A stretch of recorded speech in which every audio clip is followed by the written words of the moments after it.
Friends, more at Service and Repair. Welcome back to the shop. Today, I'm actually going to do a quick run through of how an engine works. If you're a engine mechanic, small engine mechanic, scroll right past. You already know how all this stuff works.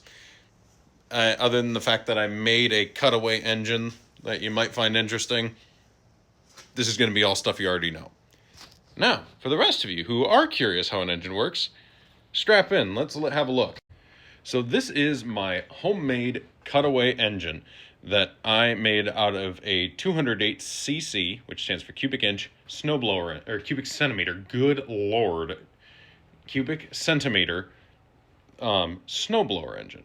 So this is a standard slant cylinder 4-cycle engine, and I will explain that to you as I go through it. We'll start by just explaining how the 4 cycles work.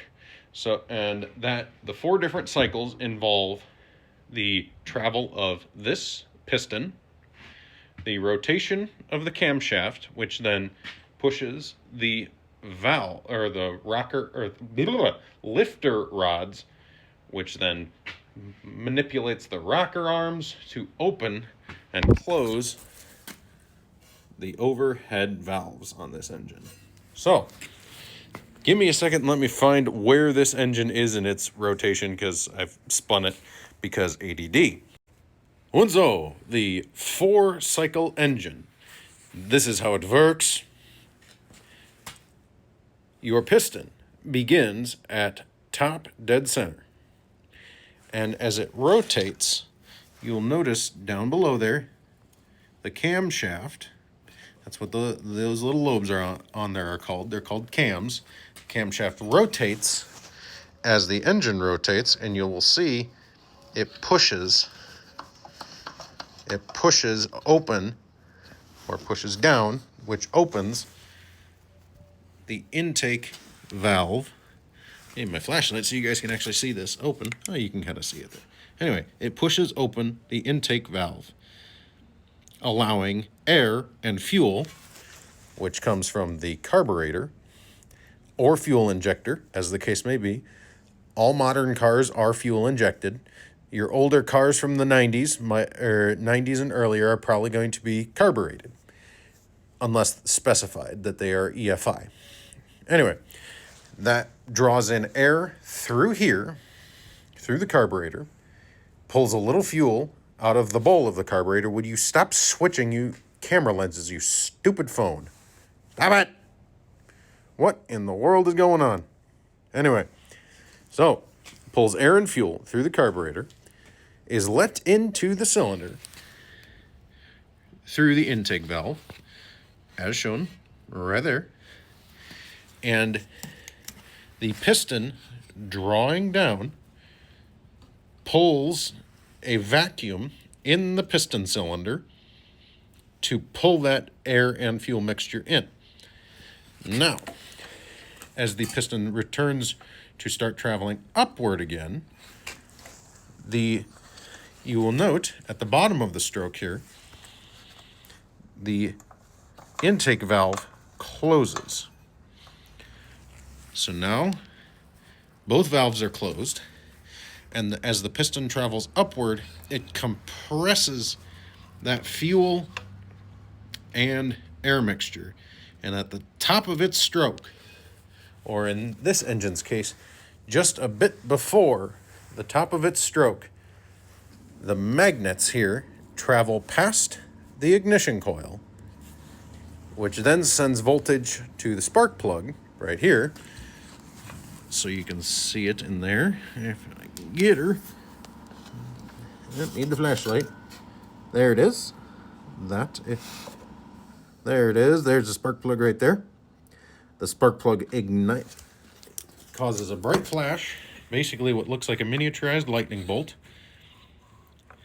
right about there, and the explosion that is created by the air and fuel drives the piston back down to the bottom of the cylinder and the bottom of its stroke. And At this point, as it is about to travel back upwards, the camshaft, by its little lobe, right in through there, it's hard to see. You can see it pushes up and pushes open the exhaust valve, which allows the piston to drive back upwards and pushing the exhaust fumes out of the exhaust valve, as you can see right there. You'll see right at the last minute the exhaust valve closes right there. And then the process restarts. So fuel and air comes in, intake valve closes, fuel and air is compressed, ignition from the spark plug, big boom, hot gases drive the piston downward, exhaust valve opens, and exhaust gases are expelled from the cylinder out of the muffler. That is the 4-cycle process. So, and now we'll spin this guy around so you can see it. Don't mind me as I make a mess. From the other side. And we'll also make it so you can see the exhaust valves. So,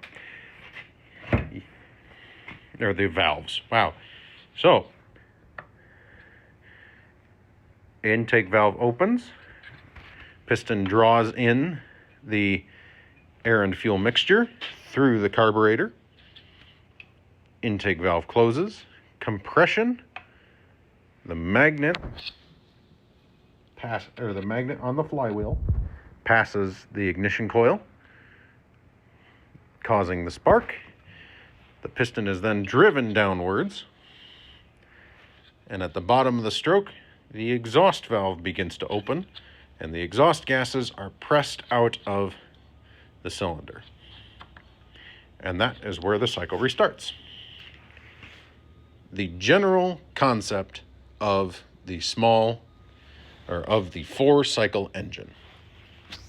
So now I'm going to show how a small engine administers the fuel into the cylinder. And I'm going to use this large throat carburetor here off of a Kohler engine. And you will see that down the throat of this carburetor there's a smaller neck in there. Stop switching camera lenses, you dumb phone. That smaller neck is called the venturi. When the air passes through the venturi there, it causes a low pressure or a vacuum inside the venturi, pulling fuel out of this little bowl up into the venturi and then into the flow path of the carburetor, which then proceeds into the engine. Now, this little plate right here, when the engine is for when the engine is cold, this is only on carbureted engines. This plate, when it is closed, forces the engine to pull more fuel out of the bowl than when it is open like that. And we flip it around to the other side. So this side is facing the piston and cylinder. This little plate right here is the throttle plate. So you've heard someone say, stomp on it. Whenever they push the gas pedal, that opens or closes this throttle plate. So whenever you hit the gas, it opens all the way or until however much you open it to go however fast you want the engine to go. Now, in the case of these engines, this arm right here is called a governor, and that controls where this throttle plate is positioned to ensure that the engine does not go over the rated RPM. In most small engine cases, it is 3,600 RPM, 3,600 RPM, because the connecting rod between the crankshaft and the piston is only rated for so fast a speed, so too is the flywheel. Very dangerous things can happen if one of those two items breaks at an RPM that is much higher than the engine is rated for. The small engine, the 4-cycle engine, that is how it works. Please, if you have any questions, let me know down in the doobly-doo. Thanks for watching. and we'll catch you in the next one.